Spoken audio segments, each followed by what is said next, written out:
ರಾಜಕೀಯ ವಲಯದಲ್ಲಿ ಸದಾ ಸಕ್ರಿಯರಾಗಿರುವ ಸಚಿವ ಜಮೀರ್ ಅಹಮದ್ ಖಾನ್ ಕುಟುಂಬದ ಆಪ್ತ ಸಂಬಂಧಿಕರೇ ಕಳ್ಳತನ ಮಾಡಿ ಪೊಲೀಸರ ಅತಿಥಿಯಾಗಿರುವ ಘಟನೆ ಬೆಂಗಳೂರಿನಲ್ಲಿ ನಡೆದಿದೆ. ಸಚಿವರ ತಾಯಿಯ ರಕ್ತ ಸಂಬಂಧಿಯೇ ಈ ಕೃತ್ಯ ಎಸಗಿರುವುದು ಈಗ ಎಲ್ಲರನ್ನೂ ಬೆರಗಾಗುವಂತೆ ಮಾಡಿದೆ. ಪ್ರಕರಣಕ್ಕೆ ಸಂಬಂಧಿಸಿದಂತೆ ಶಿವಾಜಿನಗರದ ಪೊಲೀಸರು ಭರ್ಜರಿ ಕಾರ್ಯಾಚರಣೆ ನಡೆಸಿ ಇಬ್ಬರು ಆರೋಪಿಗಳನ್ನು ಬಂಧಿಸುವಲ್ಲಿ ಯಶಸ್ವಿಯಾಗಿದ್ದಾರೆ. ಬಂಧಿತ ಆರೋಪಿಗಳನ್ನು ಸೈಯದ್ ಅಮೀರ್ ಮತ್ತು ಅಮೀರ್ ಅಹಮದ್ ಎಂದು ಗುರುತಿಸಲಾಗಿದೆ. ಇವರಲ್ಲಿ ಸೈಯದ್ ಅಮೀರ್ ಸಚಿವ ಜಮೀರ್ ಅಹಮದ್ ಖಾನ್ ಅವರ ತಾಯಿಯ ಹತ್ತಿರದ ಸಂಬಂಧಿಯಾಗಿದ್ದಾನೆ.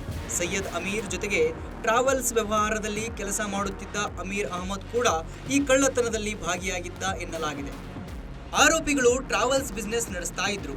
ಆದರೆ ಕೋವಿಡ್-19 ಸಾಂಕ್ರಾಮಿಕದ ಅವಧಿಯಲ್ಲಿ ವ್ಯವಹಾರ ತೀವ್ರ ಕಷ್ಟಕ್ಕೆ ಸಿಲುಕಿತ್ತು.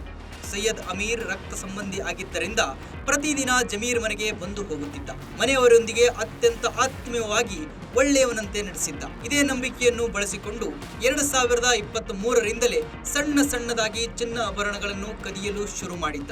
ಒಟ್ಟು 1 ಕೆಜಿ 200 ಗ್ರಾಂ ಚಿನ್ನಾಭರಣಗಳನ್ನು ಈ ಖದೀಮರು ಎಗರಿಸಿದರು.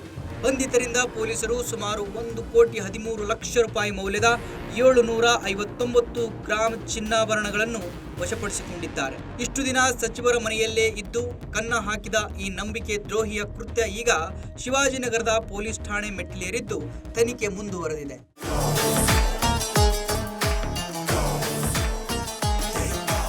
ಸಂಪೂರ್ಣ ನ್ಯೂಸ್, ಇದು ನೊಂದವರ ಧ್ವನಿ.